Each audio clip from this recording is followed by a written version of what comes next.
Let's get into the topic of parenting. This is something that's near and dear to me, but it's a topic I've avoided pretty much because it's there's a lot of personal aspects to it that you don't know how much you can divulge on outlets like this because while the whole point of these drunken question and answer responses and video responses is kind of treated as we're in this conversation. This is the same kind of conversation we would hold in a bar. And just to introduce everyone in the room, we have Jameson whiskey and some red wine, Australian wine. For some reason, I like the Australian red wine. Some good red wine. Anything $20 and under a bottle, what I'd call like cheap wine, comes out of Australia. So, but it's a very personal thing, and it's not really having a conversation with just friends or like-minded people, because there's also enemies out there. There's also people looking to use anything you say against you. So you kind of have to keep a lot of the personal stories out of it, because some of it can be used against you in a very negative way, especially when it comes to your children. So it's always a touchy issue, but it's a much needed to be spoken about issue because it's so detrimental. I mean, this is our future. So, and parenting doesn't come with a manual. So I think it is important people talk about it. And there's also, with that said, there's a lot of good content out there of people speaking about it. But I got this question, so I figured this isn't the first time I got a question like this, but I figured now, why not? We'll get into it as much as we can and speak about it, and I'll give you my own personal thoughts. Because my disclaimer, I'll say it now before I even get started with this, is there is no perfect recipe to raising a child.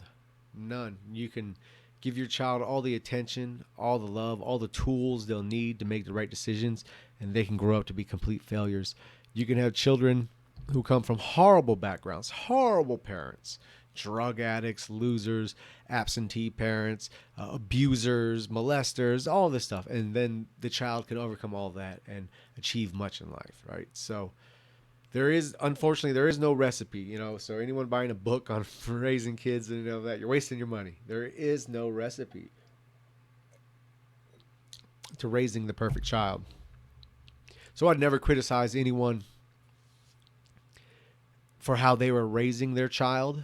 Even if I thought personally, like, damn, poor child, poor kid, I wouldn't tell anyone how to raise their children. That's something I think everyone needs to come to their own understanding, because once again, there's no perfect recipe. So I don't know, maybe you being a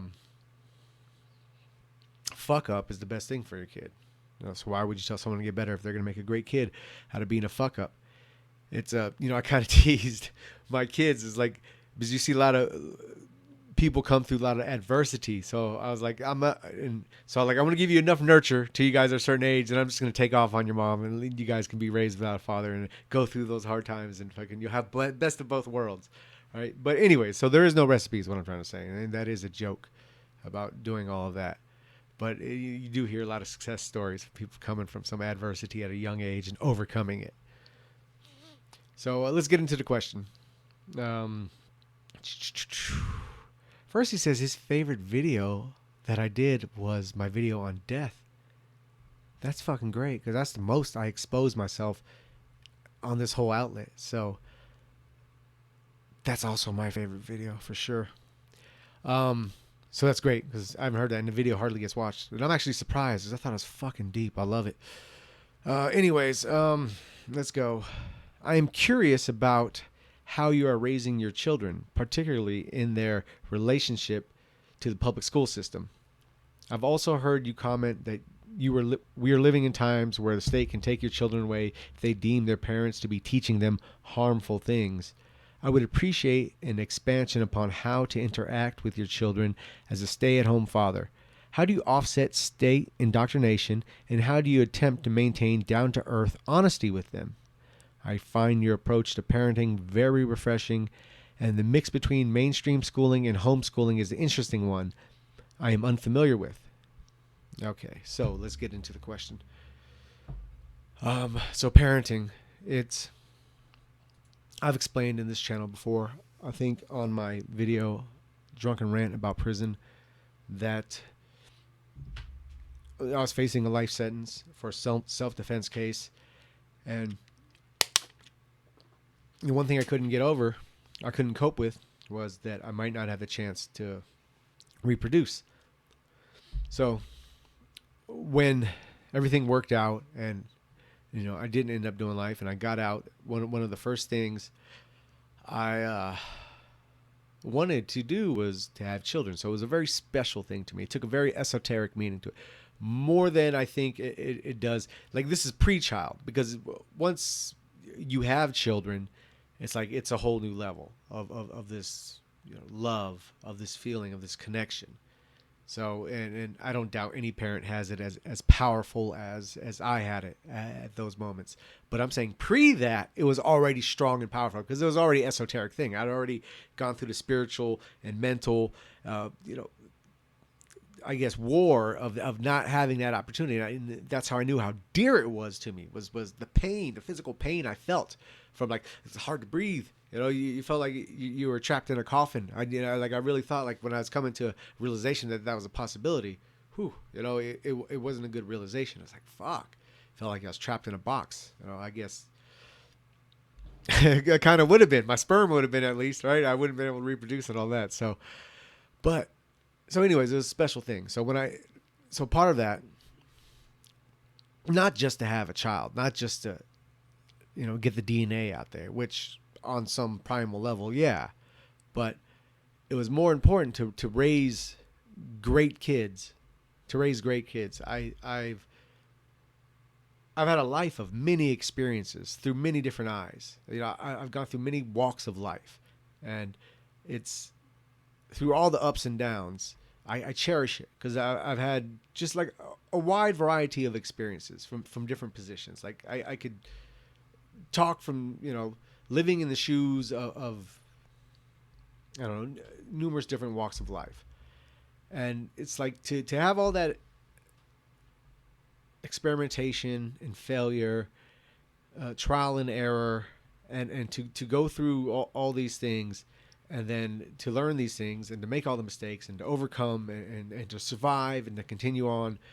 It's like, be able to pass that on to someone is, I know I'm already giving them a head start on something. And then on top of that, then you take everything that's been accumulated on top of that, which, hey, cool if it's everything you would already learn in school, but everything you're not going to learn in school. It's like a whole knowledge.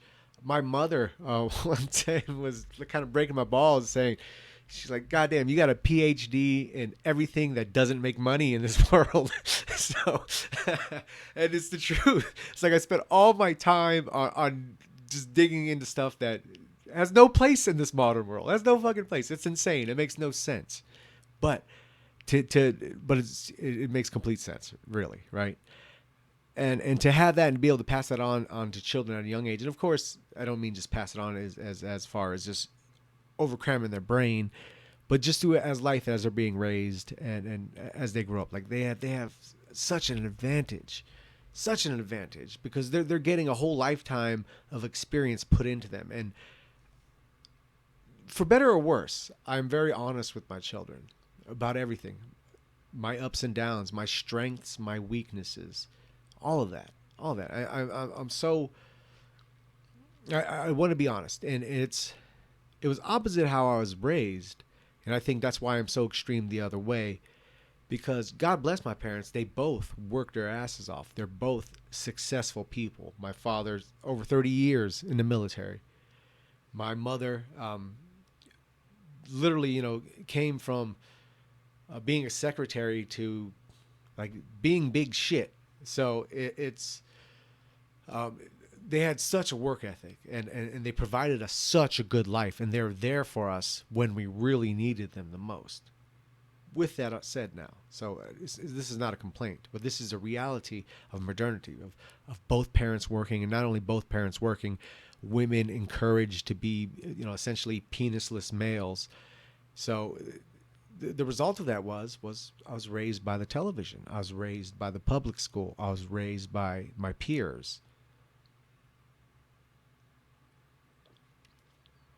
So I and I know like all the different roads I had to go down because of that. And it's like I didn't want that to happen with my children. It's like I have to be there. I have to be there for them. I have to be there. I have to not tell them what to do, but to give them the tools to choose the best path, which was the goal, which is still the goal, which is always going to be the goal. I don't ever want them to believe what I believe just to believe what I believe. Like it'd be great if they can reach that belief on their own trail. So, and you know, that's the tools you try to provide them. So that was a big part of my thought process of getting out of the workforce and speaking with my wife, who was in the medical industry, was making decent money. And like, as far as I was concerned, the only decent jobs I got was through nepotism. Everything else was, you know, you have a black mark on your record. It's you're getting, you know, shitty jobs for the most part that are low paying and, you know, hard on the back. So it was a no-brainer. We just cut down on material objects.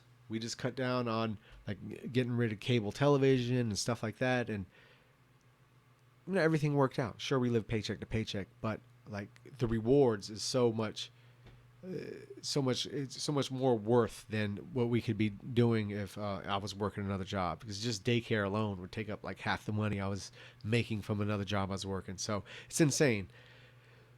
So anyways, we decided that, and that's how I got out of the workforce. I kind of got back in the workforce for, I think, like a 2-year period, but it was a Friday night and Saturday night job that fit perfectly, because like the only time today, here's another funny thing about being a stay-at-home dad that I did not expect. Like, I am more busy now than I was when I was working. It's like I literally have no time like for anything, because everything is worked out. It's like when the kids go off to school, boom, boom, boom, do a couple things, get a workout in, and then it's like, oh shit, time to pick them up, right? It's like it goes like that all the time. But I'm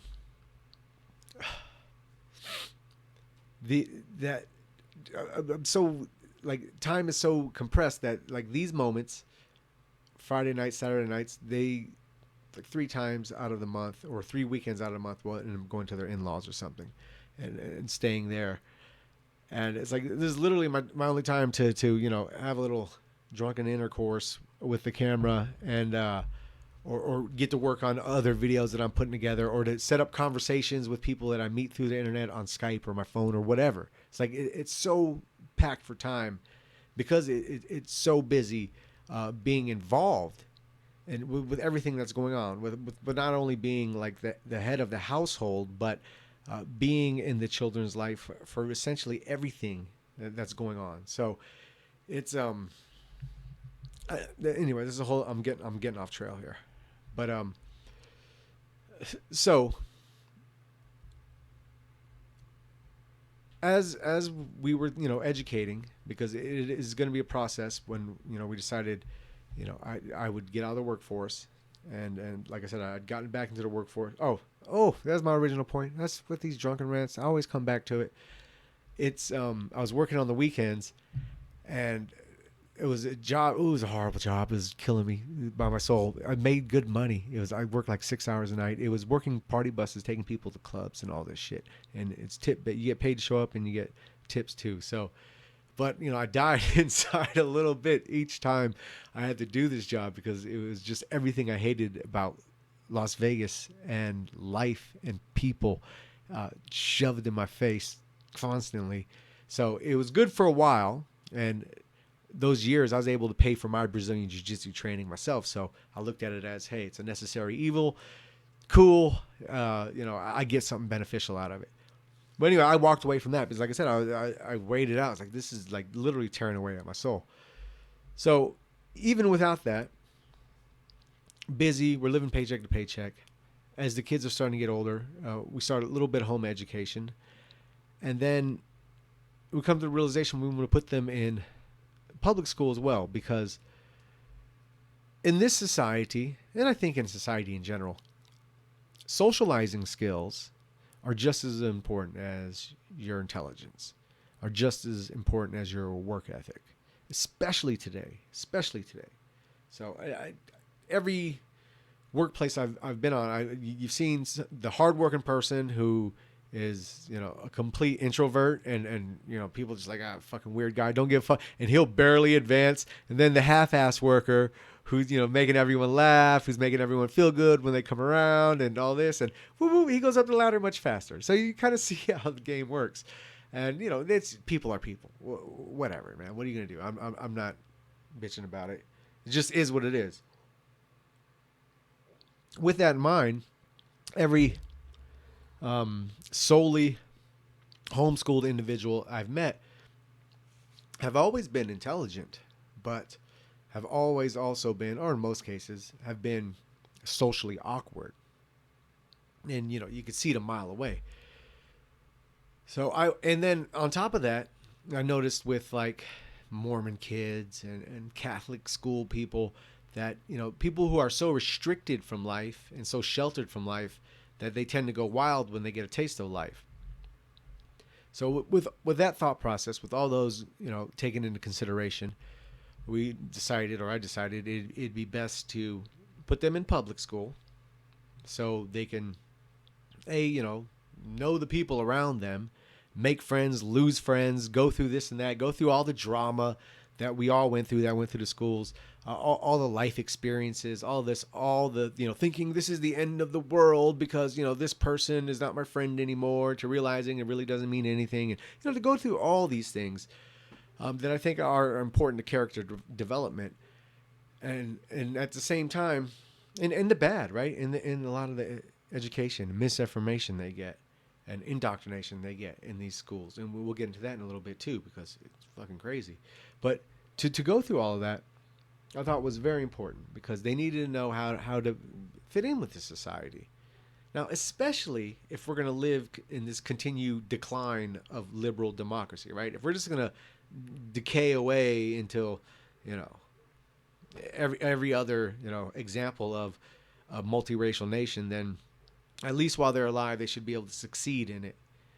Now, obviously, there's the desire of a nationalist populism. And even if something better came around, it is better to be able to speak with people and understand people and speak to them in a verbiage and a dialect they understand and relate to than it would be not to. So for all these reasons, I thought it was important. We wanted them to experience the diversity of America, of people, and to be aware of this and to have personal experience in it, not to be diluted by anything. So I thought all of this was very important to the building of their character. Now, on top of that, the homeschooling, how do we put that in there? First, during summer, there's essentially summer school. I'll pick a couple subjects and we'll dissect these subjects over the summer. On top of that, they'll have the basic stuff, like we'll order, a math book for whatever next grade they're going into, like 5th grade math. Boom, we'll get a book like that, or 5th grade language. So they can start getting ready for the next year of the grammar and the math and the basics they need to know and that they benefit from school. And then on top of that, we'll go into, other subjects I pick out. Like this last summer, it was about Aristotle and his ethics, and it was about the summer before. And we've tried to go into other things sometimes, like I try to spring Nietzsche on them a little early, and it's it's a little too early. And it's like, why was he on the tightrope though, Daddy? And it's like, okay, no, we'll do this at a different time. But anyways, we'll do subjects like that, and we'll dissect certain subjects. It's usually about history and certain people of history, because they're not getting any of that in school now. So they'll kind of understand about men of the past, eras of the past, or philosophies we'll get into, or ethics we'll get into, or science on certain levels on certain things. That because they're not any science they're learning today. It's not relevant to anything that's exactly going on today. So these are interesting topics we get into. So we set a curriculum for the summer, And it's not too intense. It's, we do physical education, a little bit of mental education, and, a little bit of back and forth, a little bit of dialogue with each other, and just trying to devil's advocate. I'm always playing devil's advocate. I love playing devil's advocate, and it either gets an emotional reaction, which then I can be like, hey, see, now you need to learn how to control that, that emotion, or it gets a good conversation going back and forth. So either way, and it's making the wheels in their head turn. So either way, it's a great method, and we get a lot of productivity out of that. Did they pick that up? It sounded like a gunshot. But during the school year, I have to be proactive in what they're learning. And we do that by, we just speak about what they're learning. More so with my daughter than my son. My son's 7, my daughter's 10. And so he's not quite there where we need to be getting into too much conversation on what he's learning. And, he's more likely to blurt stuff out anyways. But at this, moment in his life. But so we'll talk about like what she's learning, what they're speaking about, and then we'll go into detail about it. Then if it's something that needs more digging into, we'll do that, and more explaining or a different side of the picture being exposed to them. We'll do that, and that's often the case, because what I'm learning is it's very, like, my 5th grade daughter already has been shoved down her throat a huge dose of white guilt and white privilege throughout her whole elementary school life. It's crazy. It's crazy. Like, with the public school education, and maybe this is just in the city I'm in, I don't know, right? But I assume it's the same in most cities, that, she can tell you all about Nelson Mandela. She can tell you all about Martin Luther King. She can tell you all about white only water fountains and racist and mestizos and blacks being held down by racist white people. She can tell you about all that stuff she learned in school. She can tell you about Harriet Tubman, but she can't tell you, 4 of the names of the founding forefathers of this country. Can't do it. Can't do it. And maybe they've gone over it once or twice in the 3 or 4 years that she's been going to elementary school. But they damn sure haven't gone over it anywhere near the amount of times they've gone over these other topics that are beaten to their head. It's total social justice warrior history being taught. It is flat out SJW. So with that, we dig into stuff, and this is how you counteract it. And there's even subjects, she'll be in class, and she'll tell me, the teacher will be saying something, and she'll be thinking, oh, I can't wait to tell Daddy and hear what he has to say about this, because I know he's going to say something. So she's even being able to start sniffing out the bullshit. And it's it's good for that. She's seeing it's not to trust everything that comes from an authority figure in this society, because most of these people, and like we talk about, she wonders, she goes, are they, she doesn't say are they malicious, but she that's what she's asking, like, do they purposefully lie or not knowingly? And most of the case, I think they just don't know themselves, because that's how they were taught themselves, right? And this is what they really believe. So this is how we counteract with the lessons being taught in public school. But you have to be on it, because I'm on the ball with my children, on the fucking ball, and I can still lose them like that. And it's like, it's happened. One day we were walking home from school, and this is when the pipeline thing was going on with the Indians.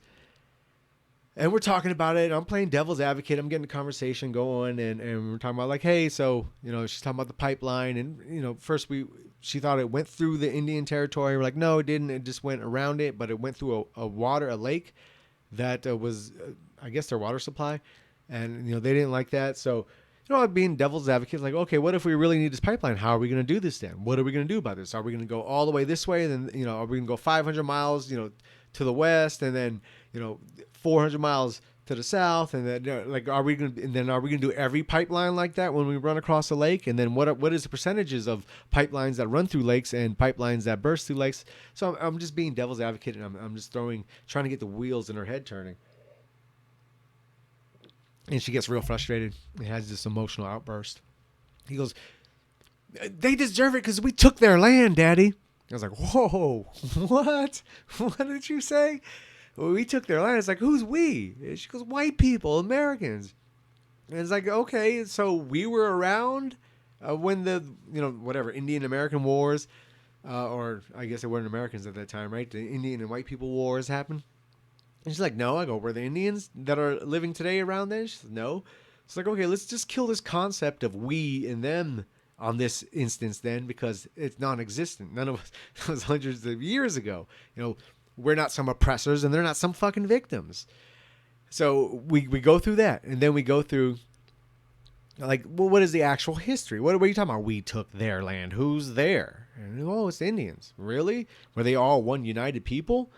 Well, I guess no, they weren't. Then we go, so we started breaking it down. Different tribes, no written language, and then division with each other, always fighting. Indians being pushed west from the east, getting slaughtered by the Indians already in the west, and we go through the whole thing. Most Indians dying due to disease and not warfare. We go through the whole, by the time we're talking about this and we get home and then we get on the computer and we look up some stuff and we go more deeper into it, and then we come to a conclusion. And that's the process. And even she was like, wow, I can't believe that, like, that fast I got emotionally attached to this anti-white narrative. And it was, it was a moment. It's like, it was a dawning in her head too, because it's funny. I kind of break her balls about it, where, I'll tease her when she becomes a teenager. You're going to go through, you're going to rebel against me phase. And right now she gets very emotional when I do that. She's like, how dare you? I would never do that, blah, blah, blah. But, all teenagers will. It's like, as long as you give them the tools. So you have to be proactive daily if you're going to have your kids in public school. You have to know what they're talking about, and you have to know what you're talking about. One of the worst things you can do to your child is try to indoctrinate them and to be half-ass knowledgeable in the stuff you're trying to indoctrinate them on yourself. And I've seen that all too often, and I've seen it fail all too often too. And that's, once again, if a parent's going to do that, then do that. I'm not going to tell them individually, but overall, that fails. I don't want to indoctrinate my kids to believe anything I believe. I want to give them the tools to make their own decisions, and I believe they're going to go somewhere where I'm at, in the same sphere, essentially. And of course, we all have a little bit of influence on our children, right?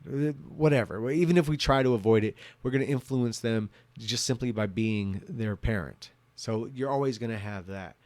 But I'd never just tell them to blindly listen to anything I'm saying. I always tell them, like, these are things you need to look into. But this, boom, boom, boom, boom, is what it is, or we'll go look it up and stuff. And we've done that with every topic. Nelson Mandela, they built him up to be a saint. Martin Luther King, they built him up to be a saint. And we'd go through and we'd look at the pros and the cons of these people. And we'd give a full picture of these people so they could understand. So with numerous subjects, and you have to do this. If you're putting your kids into public school, you have to do this, because if you don't, you're going to lose them. I imagine all these other kids I see as I'm picking up my children, that their parents aren't, like, digging into what they're learning or questioning what they're learning or adding to what they're learning. They're losing them all to the culture that exists. And that's I would view myself as a total failure of a father if, even though there is no perfect recipe, if that was the outcome of my children. At the same time, I've, like, mentally, like, came to that acceptance, when they were born. It's like I had to, like, okay, get, mentally in a place to accept the worst case scenario. And that's, I don't think I have to worry about that. I mean, I keep, my kids are, I can be the proud father and brag about their achievements they've done, but I'll spare you. But I'm so proud of them. And it's like I said, I'm so busy now. Like, they're so busy, especially Monday through Friday, like we all are. And it's great. And, they go to school, and then they get out of school and they go to jiu-jitsu class, Brazilian jiu-jitsu class, about an hour after they're out of school. And then, and then you come home, you shower, you have dinner, you get on. So they do that 4 days a week, jiu-jitsu, right? Then the fifth day they take piano classes. I think it's important to have an artistic expression as well.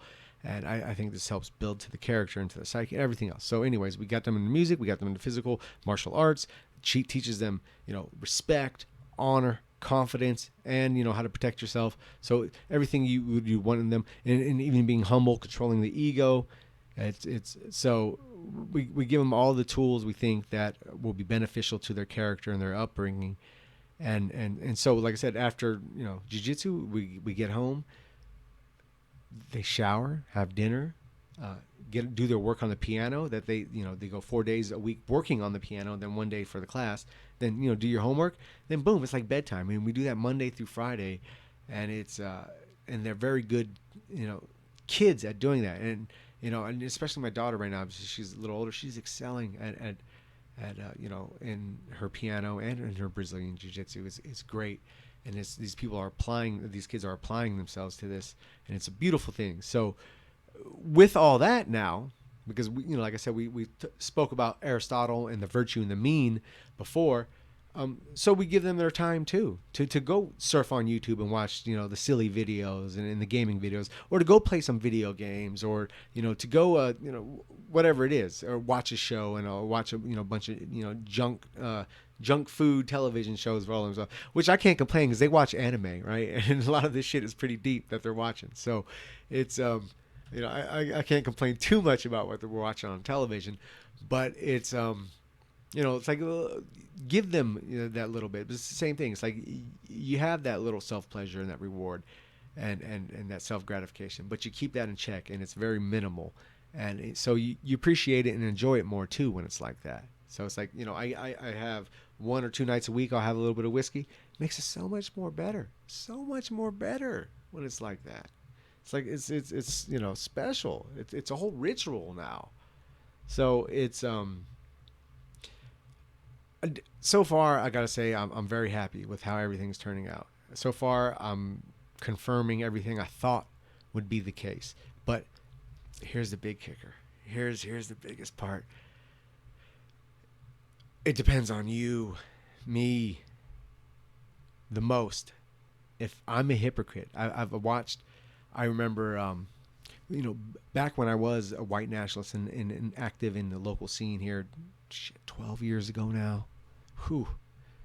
I remember going to this specific skinhead's house, and he had a picture of his daughter with an Asian boy on the refrigerator.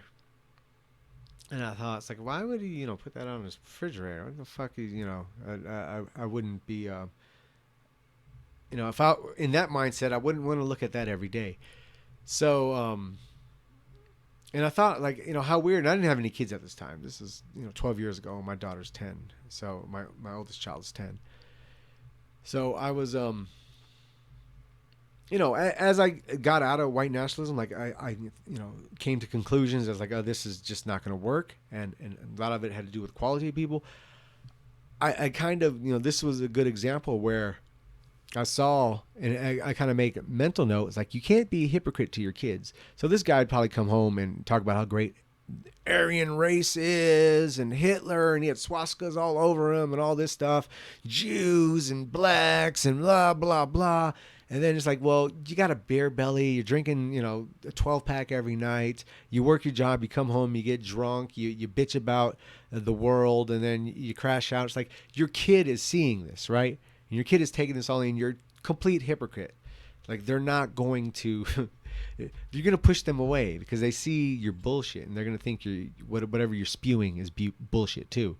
And that was something I made a mental note on. It's like, I'm not going to be a hypocrite in front of my kids. I'm not going to, build myself up to be this grandiose figure and everything else, to be in the world, to be evil. It's like, I didn't want to do that. It's like, and a lot of that has to do with you. You can't be a hypocrite in front of your kids. They won't respect you.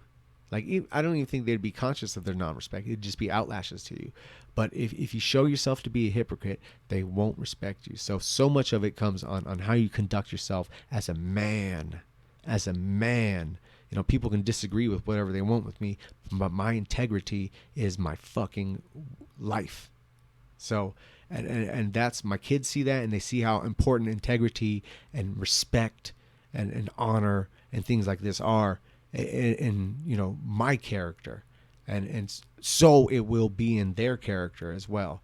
And that's the most important part, I think. You have to be who you say you are. You have to try and struggle to live to your ideals. And your kids see that, they will respect you more. And if they respect you more, they're going to see the path you've chosen is a good path to go down. But if you're a total hypocrite and everything else and a loser and just blaming everything else and just not living up to anything you talk about, then it's obviously your kids will reject, subconsciously or consciously, whatever it is you're spewing. So I think I'll end it on that. That was the most important realization I came to. And of course, we all have our hypocrite moments. Of course, we all have our weaknesses. Of course, we all have our moments when we fall and we have to get back up. But that was a conscious realization I came to was I can't be fucking a hypocrite. I can't do it. So if I was before they were born, it's time to get out of that habit right now, because I'm going to doom my kids to that life. If I can't live up to the man that I tell them we should all live up to, then, what good is it? What good is it? Tell me.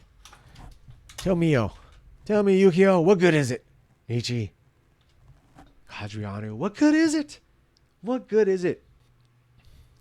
It's no good. So we have to set the example, which is the biggest part of it.